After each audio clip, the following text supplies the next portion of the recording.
अगर कोई कहता है कि उसे मौत से डर नहीं लगता तो वह झूठ बोल रहा है या फिर गोरखा है। यह बयान भारतीय सेना के पहले फील्ड मार्शल जनरल मानेकशॉ का है। मौत का दूसरा नाम गोरखा रेजिमेंट। जय महाकाली आयो गोरखाली के नारे के साथ दुश्मनों पर टूट पड़ने वाली भारतीय सेना की सबसे खूंखार रेजिमेंट। अब ये रेजिमेंट जवानों की कमी से जूझ रही है। अग्निपथ स्कीम आने के बाद लगातार तीसरी भर्ती में नेपाली गोरखा भारतीय सेना में शामिल होने नहीं आए और दूसरी तरफ चीन की पीपल्स लिबरेशन आर्मी यानी पीएलए में उनकी भर्ती करने की कोशिश कर रही है। आज हम जानेंगे कि गोरखा भारत से दूर क्यों हो रहे हैं और इसमें चीन की क्या चाल है। गोरखाओं की वीरता से प्रभावित होकर अंग्रेजों ने नेपाल से समझौते के बाद 24 अप्रैल 1815 को गोरखा के लिए नया रेजिमेंट बनाया। आज़ादी के वक्त तक ब्रिटिश सेना में 10 गोरखा रेजिमेंट थीं। आज़ादी के बाद भारत ने 11वीं रेजिमेंट बनाई। 1950 में भारत गणराज्य बन गया, तब इसका नाम गोरखा राइफल रखा गया।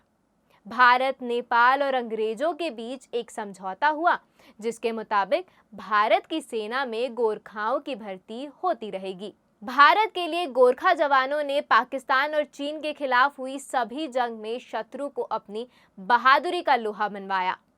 गोरखा रेजिमेंट को इन युद्धों में कई परमवीर चक्र और महावीर चक्र मिले।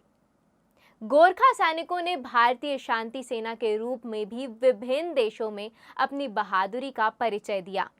इस रेजिमेंट का आदर्श वाक्य है, कायर हुनु भंदा मुर्नु रामरो, यानी कायर होने से मरना बेहतर है। भारत सरकार ने 14 जून 2022 को तीनों सेनाओं के लिए अग्निपथ स्कीम लॉन्च की।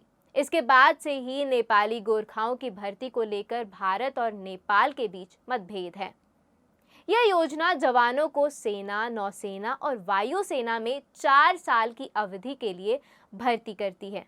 इसके बाद अधिकांश को बिना ग्रेच्युटी और पेंशन लाभ के अनिवार्य सेवा निवृत्ति दी जाती है।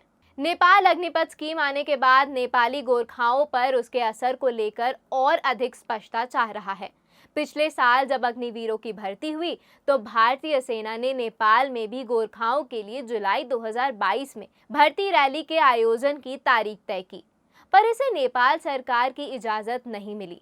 उस वक्त नेपाल में सियासी उथल-पुथल थी।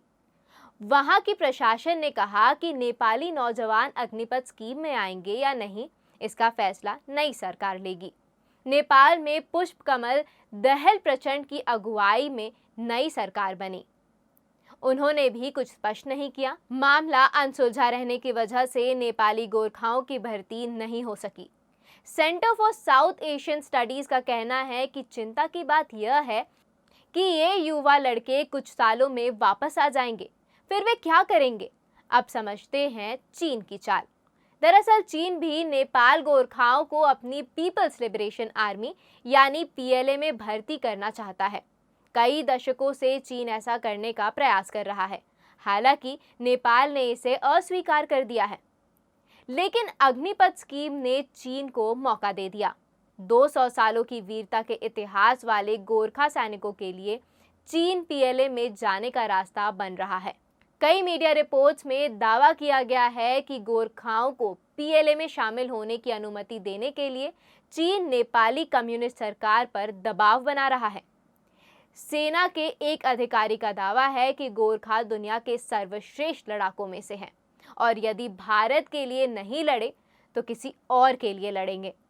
भारतीय सेना पूर्वी लद्दाख में चीन को रोकने में सक्षम थी क्योंकि हमारे गोरखा सैनिक चीन के सैनिकों से ज़्यादा ट्रेंड थे। सेना विशेषज्ञों के मुताबिक अगर नेपाल ने पक्ष बदला तो भारत को हिमालयी राष्ट्र के साथ अपनी 1770 किलोमीटर लंबी एलएसी पर बाड़ लगाने के लिए मजबूर होना पड़ेगा, जिसकी भारी कीमत चुकानी पड़ेगी। हालांकि कुछ लोगों का दावा है कि ऐसी आशंकाएं निराधार हैं।